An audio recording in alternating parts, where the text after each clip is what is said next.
ہاتھ میں پکڑا ہوا ایک پیپر پولیس والے کے سامنے کیا تو انہوں نے سپرنٹینڈنٹ کی مدد سے ہماری رہنمائی کی۔ پھر ایک دوسرا پیپر نکال کر فیروز بھائی نے جیل سپرنٹینڈنٹ کو دیا تو انہوں نے ایک پولیس والے کی طرف اشارہ کرتے ہوئے ہم سے کہا، یہ آپ کو وہاں تک لے جائے گا۔ پھر وہ پولیس والے سے مخاطب ہوتے ہوئے بولا، نصیر، ان کو پھانسی والی کوٹری نمبر 7 میں لے جاؤ۔ اور ہم نصیر کے ساتھ چل دیے۔ بہت ساری چیکنگ کے بعد ہم اس لمبی راہداری میں کھڑے تھے جس کے آمنے سامنے یعنی دونوں طرف پھانسی والی کوٹریاں تھیں۔ راہداری کے گیٹ کا تالا کھلتے ہی وہ سب چونک کر اپنے ان چھوٹے چھوٹے کمروں سے باہر دیکھنے لگے۔ ہمیں دیکھ کر وہ حیران ہونے لگے، شاید یہ ایک غیر معمولی بات تھی ہماری آمد میں۔ میں ایک ایک کوٹری کو دیکھتے ہوئے آگے بڑھ رہی تھی اور آخر 7 نمبر میں وہ مجھے نظر آ گیا۔ دیوار سے ٹیک لگائے وہ دونوں آنکھیں بند کیے بیٹھا تھا، پہلے سے بہت زیادہ کمزور۔ اس کی حالت دیکھ کر میرا دل خون کے آنسو رونے لگا اور میں نے تڑپ کر پکارا، قدیر بھائی جان! اور وہ یوں اچھلا جیسے انجانے میں بجلی کے ننگے تاروں کو چھو لیا ہو۔ ایک دم پوری آنکھیں کھول دیں اور حیرت سے مجھے دیکھنے لگا۔ اس کی اداس آنکھوں کی اداسی اور بھی گہری ہو چکی تھی، اگرچہ اس نے خود کوئی جرم نہ کیا تھا، مگر ماموں نے اس کی دوستی کو ہی جرم کی بنیاد بنا کر بدنام کر ڈالا تھا۔ قدیر بھائی جان! میں نے روتے ہوئے پھر اسے پکارا۔ وہ چونکا، پھر یوں بن گیا جیسے اس نے مجھے کبھی دیکھا نہ ہو۔ اس کی آنکھوں میں اچانک ہی اجنبی پن اتر آیا تھا۔ قدیر بھائی جان، یہ میں ہوں۔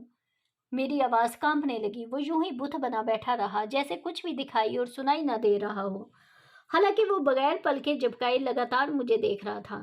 میں نے بے بسی سے فیروز بھائی کو دیکھا تو وہ بولے، ہم نے تمہیں پہلے ہی کہا تھا وہ کچھ نہیں بولتا، مگر آج ان کو بولنا پڑے گا۔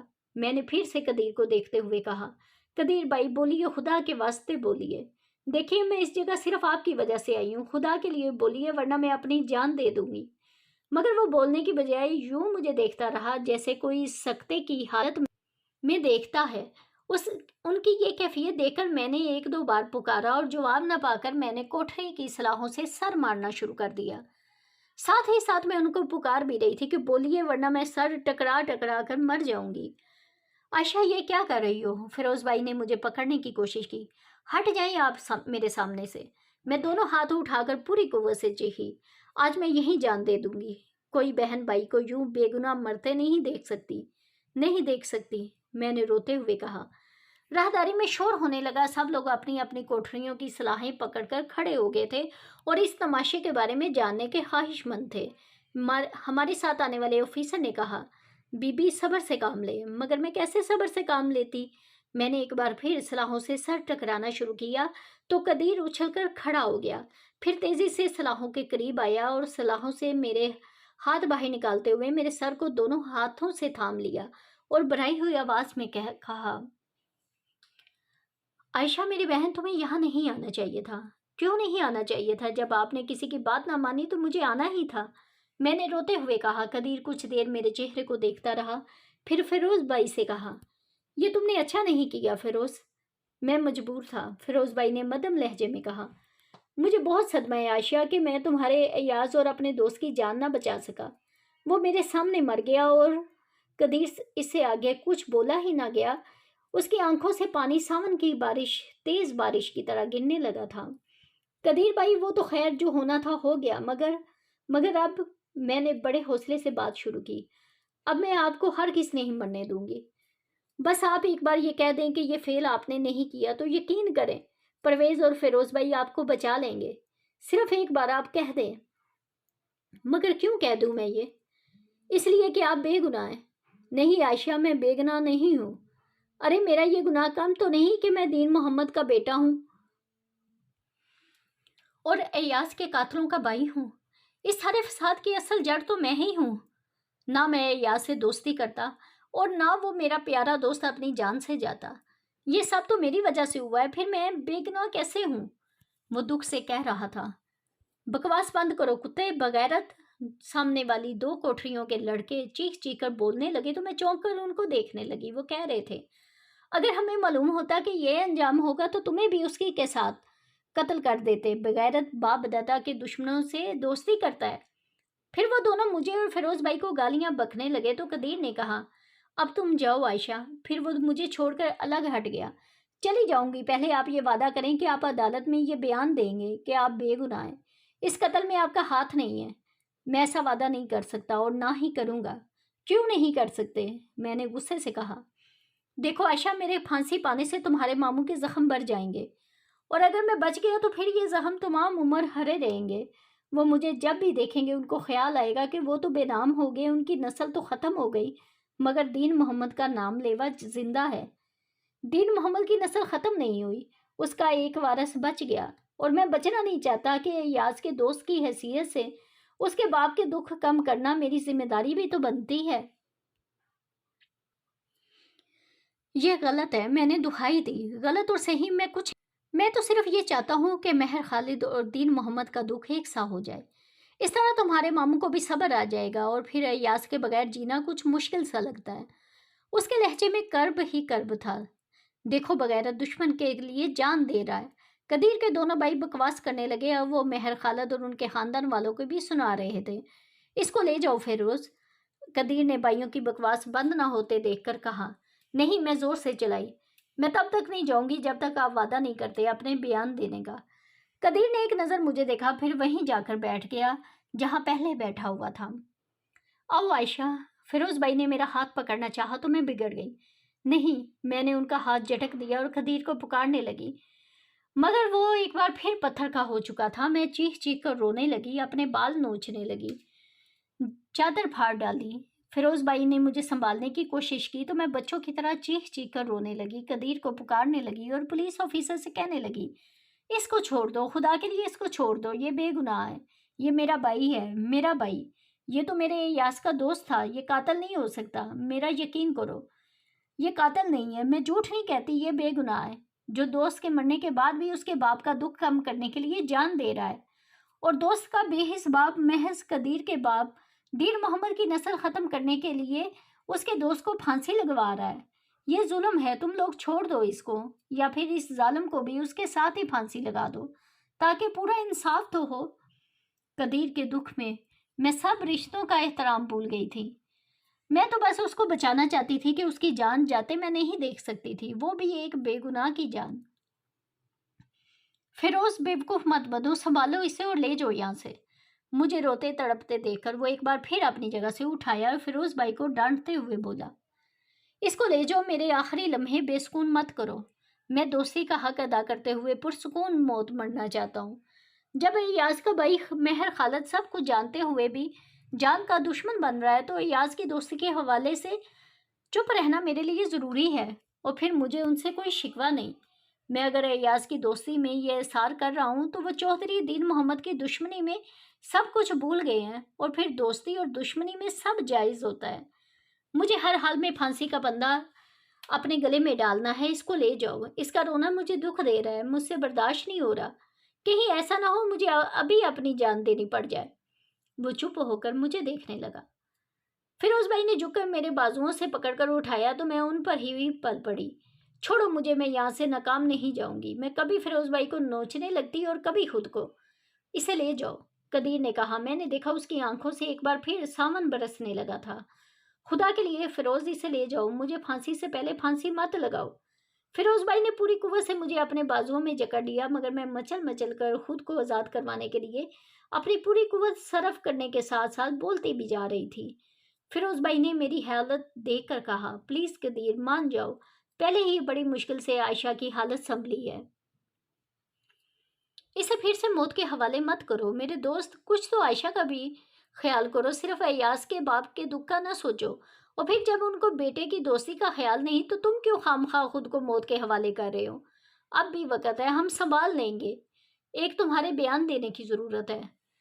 اب تو کر چکا، خدا حافظ، قدیر نے کہا اور جا کر دونوں ہاتھ آنکھوں پر رکھ کر زمین پر لیٹ گیا۔ فیروز بھائی بمشکل مجھے سنبھالتے ہوئے باہر کی طرف بڑھنے لگے اور میں خود کو چھڑاتے ہوئے زور زور سے قدیر کو پکارنے لگی، مگر وہ نہ بولا اور میں بے ہوش ہو کر فیروز بھائی کی باہوں میں گر گئی۔ ہوش آیا تو میں اپنے کمرے میں تھی اور سب ہی میرے پاس بیٹھے تھے، ان میں اماں بھی تھی۔ میں مارے غصے کے اٹھ بیٹھی۔ اماں اٹھ کر میرے قریب آئی تو میں نے پیچھے ہٹتے ہوئے کہا، اماں، کتنا ظالم ہے تمہارا بھائی، ایک بے گناہ کی جان لے رہا ہے۔ ارے ایاز کو تو اس کے بھائیوں نے قتل کیا، وہ سزا پا رہے ہیں، اور ماموں نے یہ جانتے ہوئے بھی کہ قدیر بے گناہ ہے سارا کیس اس پر ڈال دیا اپنے بیٹے کی موت کا۔ افسوس کہ ایک بے گناہ کو پھانسی پر چڑھایا جا رہا ہے۔ میں پوچھتی ہوں کہ کیا یہ قتل نہیں جو ماموں کر رہے ہیں؟ ارے کوئی ہے جو ماموں کو قدیر کے قتل پر سزائے موت دے، پھانسی لگائے؟ کوئی ہے جو اس ظلم پر انصاف کرے؟ کوئی تو ہو جو انصاف کرے۔ بس کر عائشہ، وہ تیرا ماموں ہے، اماں نے تڑپ کر کہا۔ میرا کوئی ماموں نہیں۔ اف، اس قدر جھوٹ، اس قدر ظلم، وہ بھی بندے کے ساتھ جو دوست کے بعد بھی دوست کے باپ کا سوچتے ہوئے موت کو گلے لگا رہا ہے۔ خدا کے لیے اماں ماموں کو سمجھائیں، میں نے کہا اور رونے لگی اپنی اور قدیر کی بے بسی پر۔ اماں نے اپنی پوری کوشش کی محض میری وجہ سے، مگر ماموں کا دل پتھر کا ہو چکا تھا۔ فیروز بھائی نے بتایا تھا قدیر کے باپ نے سپریم کورٹ میں پھانسی کے خلاف اپیل دائر کی تھی، مگر وہ خارج کر دی گئی۔ پھر انہوں نے صوبے کے وزیر اعلیٰ سے رحم کی اپیل کی، وہ بھی رد کر دی گئی۔ آخر میں انہوں نے صدر سے رحم کی اپیل کی، مگر وہ بھی مسترد ہو گئی۔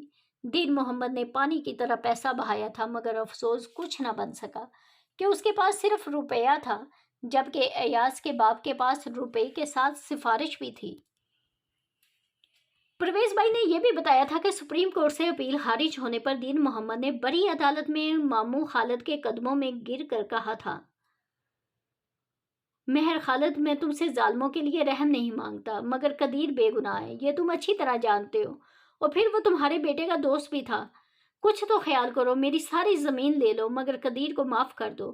یہ ظلم ہے جو تم کر رہے ہو، مجھے چودھری کہلوانے کی اتنی بڑی سزا نہ دو، میں خود کو چودھری کہلوانا چھوڑ دوں گا، بس ایک بار تم قدیر کو معاف کر دو، میں یہ علاقہ ہی چھوڑ کر چلا جاؤں گا، میں پھر کبھی تمہیں اپنی شکل نہیں دکھاؤں گا، صرف ایک بار، ہاں صرف ایک بار تم قدیر کو معاف کر دو، ایاز کا دوست ہونے کی اسے اتنی بڑی سزا نہ دو۔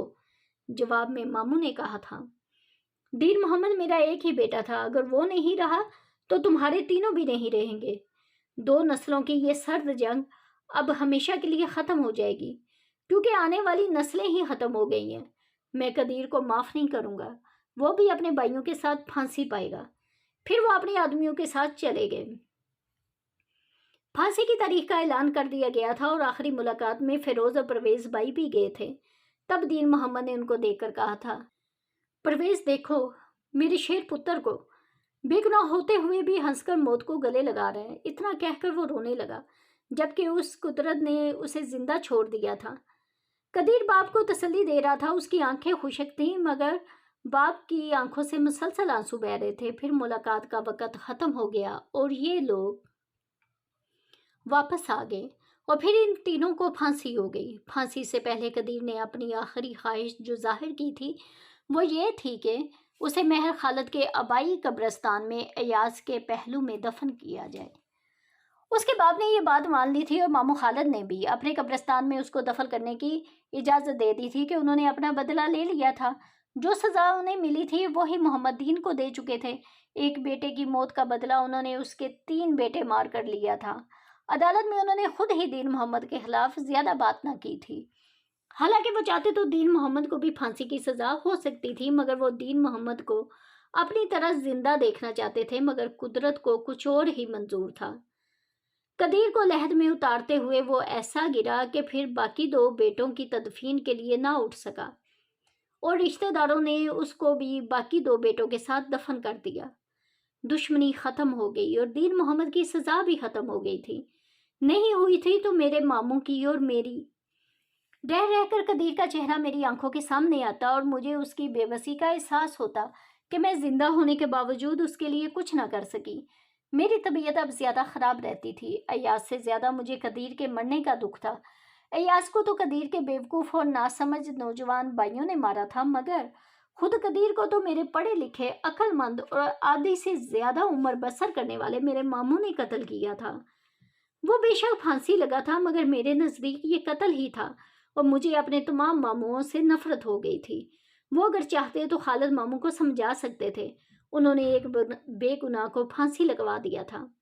ایاز کی پہلی برسی کب کی ہو چکی تھی، مگر میں اس میں بھی شامل نہ ہوئی تھی۔ البتہ اماں، ابا اور باقی سب گھر والے اس میں شامل ہوئے تھے۔ یہ ایاز کی برسی سے 2 ماہ بعد کی بات تھی۔ میں اپنے کمرے میں لیٹی تھی،